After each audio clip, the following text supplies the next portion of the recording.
Nganong ang pagkaon nga gihatag ngadto sa mga Israelite sa Ginoo dito sa wilderness is nahimo man nilang lubnganan. Tungod kay mao ni siya ang hinungdan. Dito sa disyerto, ang Ginoo nagahatag kanila sa tinapay nga mana matagbugtag gikan sa langit, pero wala sila matagbaw. Pero nangayo noon sila og Give us meat! wala sila nagpakiluoy sa Ginoo, kundi nagpakiluoy sila tungod sa ilang tinguha. Ug ang Ginoo mitubag sa ilang mga hangyo ug nagpadala siya og perting daghanang mga pugo nga halos mokuper sa ilang kampo, nga tulo ka dupa ang kabagaa.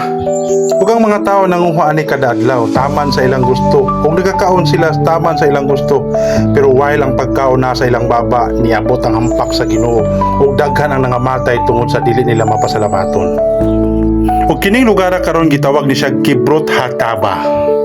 Tungod kay unsa ilang gipangayo sa Ginoo, mao na noon ang ilang na-prioritize. Nalimot sila nga naay Ginoo nga mo'y dapat unahon.